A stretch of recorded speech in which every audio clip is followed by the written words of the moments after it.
Russian ഊർജ്ജ കയറ്റുമതി പുനരാരംഭിക്കാൻ അനുവദിക്കുന്ന ഒരു പ്രധാന കരാറിനെക്കുറിച്ച് അമേരിക്കയും റഷ്യയും തമ്മിൽ ചർച്ചകൾ നടത്തി വരികയാണെന്നാണ് റിപ്പോർട്ടുകൾ പറയുന്നത്. അമേരിക്കയും റഷ്യയും സംയുക്തമായി എന്താവും പദ്ധതിയിടുന്നത്? ജർമ്മൻ ഔട്ട്ലെറ്റ് കറക്റ്റീവാണ് ഇതു സംബന്ധിച്ച റിപ്പോർട്ട് പുറത്തുവിട്ടിരിക്കുന്നത്. നോർഡ് സ്ട്രീം പൈപ്പ് ലൈൻ ഇൻഫ്രാസ്ട്രക്ചറിന്റെ കുറച്ച് ഓഹരികൾ അമേരിക്കൻ കമ്പനികൾ വാങ്ങുന്നതിനൊപ്പം റഷ്യൻ ഊർജ്ജ ഭീമനായ റോസ് നെഫ്റ്റിന്റെ ഒരു അനുബന്ധ സ്ഥാപനത്തിന്റെ ഉടമസ്ഥതയിലുള്ള 3 ജർമ്മൻ റിഫൈനറികളിലെ ഓഹരികളും അമേരിക്കൻ കമ്പനികൾ വാങ്ങിക്കുമെന്ന് ജർമ്മൻ ഔട്ട്ലെറ്റ് റിപ്പോർട്ട് ചെയ്യുന്നു. ചർച്ചകൾ മാസങ്ങളായി തുടരുകയാണെന്നും യൂറോപ്യൻ യൂണിയനിലേക്കുള്ള റഷ്യൻ എണ്ണ വാതക കയറ്റുമതി പുനരാരംഭിക്കുന്നതിനുള്ള വ്യവസ്ഥകൾ ഇതിൽ ഉൾപ്പെടുത്തിയിട്ടുണ്ട് എന്നും പറയപ്പെടുന്നുണ്ട്.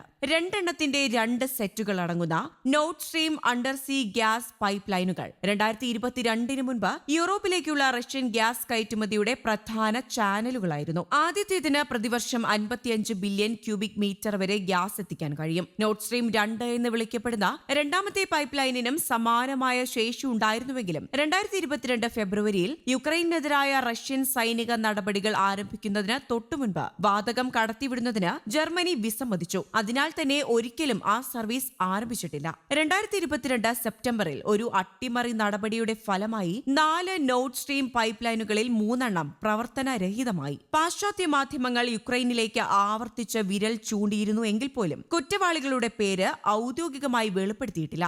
ഓപ്പറേറ്ററായ നോർഡ് സ്ട്രീം 2 AG അമേരിക്കൻ കമ്പനികളുമായി ചർച്ചകളിൽ ഏർപ്പെട്ടിട്ടുണ്ട് എന്ന് കറക്റ്റീവ് അവകാശപ്പെടുന്നുണ്ട്. വാൾസ്ട്രീറ്റ് ജേർണലിന്റെ നവംബറിലെ ഒരു ലേഖനത്തിൽ നോർഡ് സ്ട്രീം 2 ഇൻഫ്രാസ്ട്രക്ചർ വാങ്ങാൻ അമേരിക്കൻ ബിസിനസ്സുകാരനും നിക്ഷേപകനുമായ സ്റ്റീഫൻ പി ലിഞ്ച് താൽപര്യം പ്രകടിപ്പിച്ചിരുന്നുവെന്ന് പറയപ്പെടുന്നു. മാർച്ചിന്റെ തുടക്കത്തിൽ നോർഡ് സ്ട്രീം 2 പ്രവർത്തനക്ഷമമാക്കുന്നതിനെക്കുറിച്ച് അമേരിക്കയും റഷ്യയും രഹസ്യ ചർച്ചകളിൽ പോലും ഏർപ്പെട്ടിട്ടുണ്ട്. ഇത് ജർമ്മൻ ടാബ്ലോയിഡ് ബിൽഡും അവകാശപ്പെടുന്നുണ്ട്. വരും ആഴ്ചകളിൽ തന്നെ ചില പ്രാഥമിക കരാറുകളിൽ എത്താൻ കഴിയുമെന്ന് കറക്റ്റീവ് റിപ്പോർട്ട് ചെയ്യുന്നുണ്ട്. അതേസമയം റിപ്പോർട്ടിനെ കുറിച്ച് റഷ്യയോ അമേരിക്കയോ ഔദ്യോഗികമായി പ്രതികരിച്ചിട്ടില്ല. അമേരിക്കയുമായി ഒരു സാധ്യതയുള്ള കരാറിനെ കുറിച്ച് റഷ്യൻ പ്രസിഡന്റ് വ്ളാഡിമിർ പുടിൻ കഴിഞ്ഞ ദിവസം സൂചന നൽകിയിട്ടുണ്ട്. അമേരിക്കയും റഷ്യയും ഊർജ്ജ സഹകരണത്തിൽ ഒരു കരാറിൽ എത്തിയാൽ യൂറോപ്പിനായി ഒരു ഗ്യാസ് പൈപ്പ് ലൈൻ നൽകാൻ കഴിയുമെന്നും വില കുറഞ്ഞ റഷ്യൻ ഗ്യാസ് ലഭിക്കുന്നതിനാൽ യൂറോപ്പിനും ഇത് ഗുണം ചെയ്യുമെന്നും പുടിൻ വ്യക്തമാക്കുകയും ചെയ്തിട്ടുണ്ട്.